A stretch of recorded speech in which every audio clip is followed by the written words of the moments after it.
महाकुंभ में अब तक 34 करोड़ लोगों ने किया स्नान। हेलीकॉप्टर से भीड़ और सुरक्षा की मॉनिटरिंग। महाकुंभ हादसे के घायलों से मिले सीएम योगी ने घायलों से जाना हालचाल। अयोध्या के सरदार पटेल नगर वार्ड में दलित बेटी से दुष्कर्म मामले में सांसद अवधेश प्रसाद फूट कर रोए। कहा, अगर इंसाफ न मिला तो देंगे इस्तीफा। लखनऊ डीएम ने बीकेटी तहसीलदार को फटकारा। गंदगी देखकर भड़के डीएम। बहराइच में निजी अस्पताल पर लगे गंभीर आरोप। गब्बर फिल्म की तरह मृत शरीर का इलाज, मृत शरीर से 9 लाख वसूलने का आरोप। नमस्कार, स्वागत है आपका आज की खबर में। मैं हूं आपके साथ महिमा शर्मा। बढ़ते उत्तर प्रदेश की बड़ी खबरों की ओर। लखनऊ के जिलाधिकारी विशाख जी अय्यर बख्शी का तालाब पहुंचे, जहां तहसील परिसर में संपूर्ण समाधान शिविर में लोगों की समस्याएं सुनी। इसके बाद तहसील परिसर का निरीक्षण किया। परिसर में गंदगी को देखकर तहसीलदार को फटकार लगाई और तत्काल सफाई के निर्देश भी दिए। बढ़ते अगली खबर की ओर। बहराइच के एक निजी हॉस्पिटल पर गंभीर आरोप लगे हैं, जहां हॉस्पिटल के गब्बर फिल्म की तरह मृत शरीर का इलाज किया जा रहा था। इस दौरान मृत युवक के परिजनों से लगभग 9 लाख रुपए वसूले गए। वहीं भर्ती करवाने के 6 दिन बाद युवक को मृत घोषित किया गया, जिस पर परिजनों ने हॉस्पिटल पर गंभीर आरोप लगाते हुए जमकर हंगामा किया। साथ ही परिजनों ने कहा कि उनके मरीज की 6 दिन पहले ही मृत्यु हो गई थी, लेकिन अस्पताल वाले उनके मृत शरीर को जिंदा बताकर पैसे वसूल रहे थे। हमका पैसा ना धरे हन, अब हम ऑपरेशन न करेबे, निकाल दे हम घर का ले जेबे तो ना निकालें। तो फिर हम 3-4 गांव का बुलावा है। जब 3-4 गांव हमारा आवा है, तब कहें कि पट्टे को बाहर निकाला जाए। हमारी मांग है, हमारी बात यही मांग है कि ये मुर्दे की मुर्दा का इलाज हो रहा है, जिंदा का इलाज नहीं हो रहा है। इसको सीज कर दिया जाए। हमका पैसा ना धरे हन, अब हम ऑपरेशन न करेबे, निकाल दे हम घर का ले। बढ़ते अगली खबर की ओर। इस बीच अगली खबर सामने आ रही है बुलंदशहर से, जहां बुलंदशहर में स्टेट बैंक के मिनी बैंक संचालक पर धोखाधड़ी कर रुपए लेकर फरार होने का आरोप लगाया गया है। जहां लोगों का कहना है कि करीब 500 लोगों के खाते से 60 लाख रुपए निकाले गए, जिसके बाद ग्रामीणों ने एसडीएम से स्टेट बैंक के मिनी बैंक संचालक पर कार्रवाई की गुहार लगाई है। वहीं ग्रामीणों ने सियाना स्टेट बैंक के मैनेजर पर भी मिलीभगत का आरोप लगाया है। नयावास गांव में एक एसबीआई की बैंक शाखा है, उसका जो मैनेजर है ब्रजभूषण है, वो खाता धारकों के जो किसी ने 50,000 रुपये जमा करे तो उसने जो किताब में तो चढ़ा दिया पेंसिल से, और अकाउंट में उसमें चढ़ाए नहीं, उसमें सिस्टम में उसमें 0। और वो 24 तारीख की रात को फरार है। 24 तारीख नयावास गांव में एक एसबीआई की बैंक शाखा है, उसका जो मैनेजर है ब्रजभूषण है, वो खाता धारकों के। बरेली के मुस्तफा नगर की रहने वाली महिला ने अपनी पोती पर गंभीर आरोप लगाए हैं, जहां महिला की पोती को उसकी मां की जगह नौकरी मिली, जिसके बाद युवती नौकरी लेकर फरार हो गई और लव मैरिज कर ली, जिस पर परिवार वालों ने नाराजगी जताते हुए नौकरी वापस लेने की मांग की है। परिवार वालों का कहना है कि अब आर्थिक तंगी की वजह से सब परेशान हैं, जिसके चलते धोखा देने वाली युवती से नौकरी वापस ले लेनी चाहिए। मेरी बेटी भाग गई, बेटी चली गई। वो जो चाह रही है सरकारी ड्यूटी थी, वो चाह रही मुझे ड्यूटी में जाओ, लिख के दे रही कि मैं नहीं करूंगी। अब बताओ मैं क्या करूं। नातन थी, नातन इसकी बहन थी, इसकी बहन। मेरा बेटा भी मर गया, मेरी बहू भी मर गई, और वो ड्यूटी करती थी, 12 क्लास पढ़ी थी, मैंने ड्यूटी गिरा दी। मेरी बेटी भाग गई। सबसे छोटी, हम 4 बहनें हैं। हम लोग ने ड्यूटी दिलाई थी, तो भरोसे से दिलाई थी हमने जी। नर्सिंग में 5 अप्रैल को गई थी वो ड्यूटी करने के लिए, वहीं से गायब हो गई वो। अब वो चाह रही है कि ड्यूटी मुझे दी जाए, तो हम उसे ड्यूटी नहीं देंगे। अब वो लड़का कुछ भी नहीं करता है, धमकाता है कि बहनों को मारूंगा, आज दिन पुलिस भेजता है। मेरी बहन थी सबसे छोटी।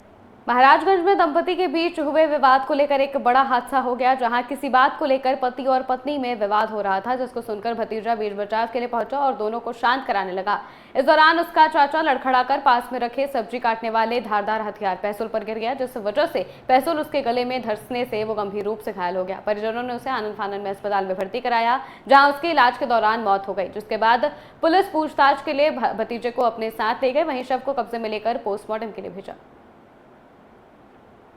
कानपुर देहात के सिकंदरा थाना क्षेत्र में एक बड़ा सड़क हादसा देखने को मिला, जहां रसधान फ्लाईओवर पर ग्रेटर नोएडा से प्रयागराज कुंभ जा रहे यात्रियों की कार पलट गई।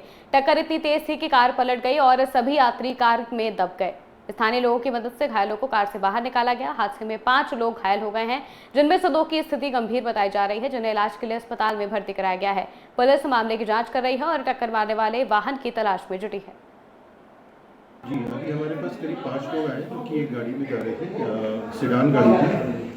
गाड़ी वो नोएडा से प्रयागराज की तरफ जा रहे थे और पीछे से किसी गाड़ी ने इनको टक्कर मारी। गाड़ी इनकी पलट गई, 2-3 पलटियाँ खाकर फिर उल्टी हो गई। इसमें जो 5 लोग हैं, इसमें एक हेमा पांडे जी जिनके पैर में सूजन है और संभावित अंडरलाइन बोन फ्रैक्चर है, इनको हम रेफर कर रहे हैं जिला अस्पताल। और इनके जो पति है पुष्कर पांडे, इनकी नाक की हड्डी टूटी है। जी, अभी हमारे पास करीब 5 लोग आए जो कि एक गाड़ी में जा रहे थे, सेडान गाड़ी थी। गाड़ी वो नोएडा से प्रयागराज की तरफ पता लगा। कानपुर देहात में महाकुंभ से स्नान करके लौट रहे श्रद्धालु सड़क हादसे का शिकार हो गए, जहां बस ट्रक से टकरा गई, जिसमें एक श्रद्धालु की मौत हो गई और कई लोग गंभीर रूप से घायल हो गए हैं। वहीं सूचना पर पहुंची पुलिस ने बस के घायल यात्रियों को अस्पताल में भर्ती कराया। बता दें कि बस में लगभग 50 श्रद्धालु सवार थे।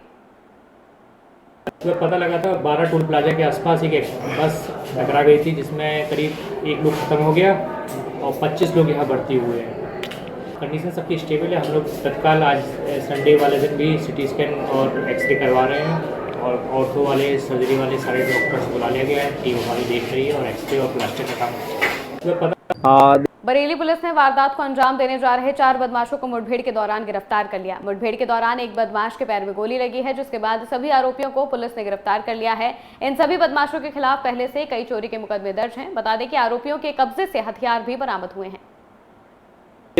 देखिए, वरिष्ठ पुलिस अधीक्षक महोदय और एसपी सिटी सर के आदेश और निर्देश पर थाना प्रभारी कैंट अपनी पुलिस टीम के साथ अपने थाना क्षेत्र में अपराध की रोकथाम व अपराधियों की धरपकड़ हेतु गश्त कर रहे थे।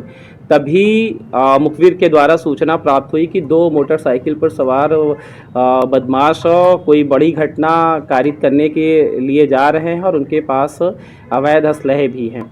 इस पर थाना प्रभारी कैंट और पुलिस टीम ने कठपुला के पास में कॉम्बिंग किया। तभी 2 मोटरसाइकिल पर सवार बदमाश आते हुए दिखे। जब वो कठपुले के तरफ आए तो उनको रुकने का इशारा किया गया, जिस पर वो लोग भागने लगे और पुलिस टीम पर फायरिंग करने लगे, जिस पर पुलिस द्वारा भी अपने सरकारी असलहे से टैक्टिकल हरकतों और सिखलाए गए तरीके से जवाबी फायरिंग की गई। इसमें एक बदमाश घायल हुआ और 3 अन्य बदमाश गिरफ्तार किए गए। इनके पास से 2 15 बोर के तमंचे, 2 जिंदा कारतूस, 1 खोखा कारतूस और 2 मोटरसाइकिल बरामद हुई। देखिए, वरिष्ठ पुलिस अधीक्षक महोदय और एसपी सिटी बरेली में पुलिस ने गौकशी के 3 आरोपियों को मुठभेड़ के दौरान गिरफ्तार किया। पुलिस ने आरोपियों के कब्जे से अवैध तमंचे, कारतूस, गौकशी के उपकरण, 1 बाइक और 1 बछड़ा बरामद किया है। पुलिस अधीक्षक ने बताया कि आरोपियों के खिलाफ मुकदमा दर्ज कर लिया गया है और उनसे पूछताछ की जा रही है। बरेली में बसंत पंचमी के अवसर पर 2 दिवसीय सामूहिक यज्ञोपवीत संस्कार यज्ञ का शुभारंभ हुआ। यह कार्यक्रम प्राचीन गुरुकुल परंपरा के अनुसार आयोजित किया गया और इसमें वैदिक रीति रिवाजों का पालन करते हुए विभिन्न धार्मिक अनुष्ठानों का आयोजन किया गया। गुरुकुल का वार्षिकोत्सव प्रारंभ हो रहा है आज।